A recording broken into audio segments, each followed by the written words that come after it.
In 1964, 3 civil rights activists were kidnapped and murdered in Philadelphia, Mississippi. This was a huge deal, and it was one of the events that led to the passage of the Civil Rights Act in the same year.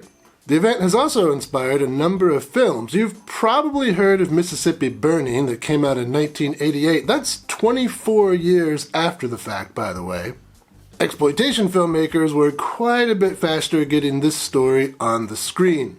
In 1965, the following year, Joseph P. Maurer, the director of the Olga movies, released Mississippi Murder. And the year after that, 1966, Jerry Gross, the exploitation producer of I Drink Your Blood and Sweet Sweetback's Badass Song, released this movie, Girl on a Chain Gang. So yeah, in true exploitation fashion, the exploiteers were the first on the scene and then were largely forgotten. Neither of these films are mentioned on the Wikipedia page about the Mississippi Burning murders, and neither of these films have been rated by more than 250 people on IMDb. Aren't you glad you got me?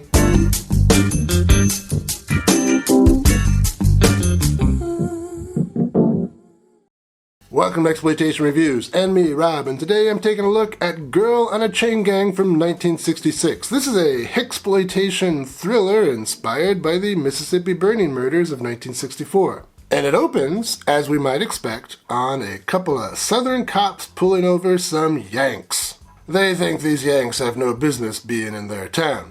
And you know, I've always kind of wondered, Brits call Americans Yanks, and Southerners call Northerners Yanks. Does this mean that Southerners think that Northerners are the true Americans? I don't know. Anyway, it doesn't matter.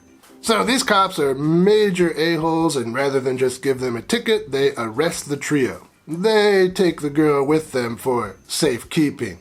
At the station, we meet the sheriff. Very much like his deputies, he's a bit of an a-hole, but he's also a sadistic psychopath, so things have gotten considerably worse.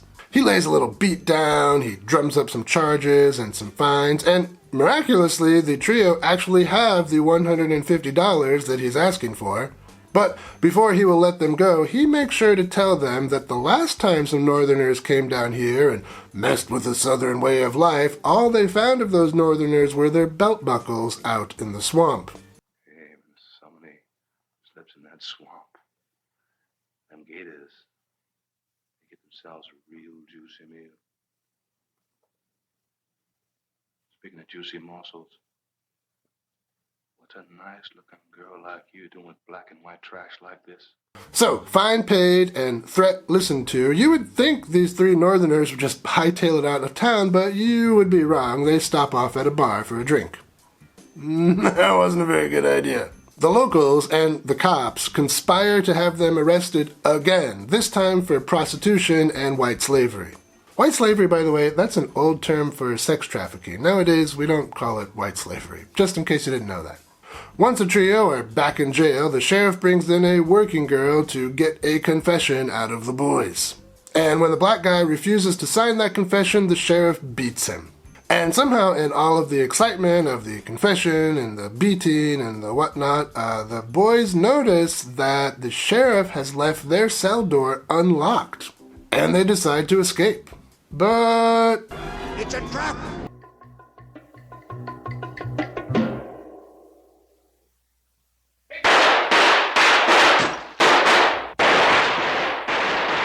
And that's enough out of me as far as plot goes. Let's talk some highlights. This movie does a really good job at getting the audience to be mad. This is something that Hixploitation films manage to do really well, actually. And this movie is no exception. Watching good people fall victim to a evil and corrupt society is pretty frustrating. In a good way, I mean. You know, in a cinematic way. And I particularly like Hixploitation films like this one, where the corrupt environment is controlled by an authority figure. It really adds a lot to the tension and the drama, including adding a lot to the danger and frustration. And all of this works pretty well here, mostly because the acting's pretty good, particularly on the part of the sheriff. The deputies are a little cartoonish. That's fine, it doesn't really matter that much. The important thing is the sheriff. He comes across as really dangerous, which is exactly what a movie like this needs. And the writing here is pretty good. The film does a good job of representing that view that was, And I think still is all too common in the South, where they think that Northerners have no business coming down there and interfering with their way of life. In fact, Martin Luther King Jr. was accused of exactly the same thing, and he addressed those concerns in his letter from Birmingham jail.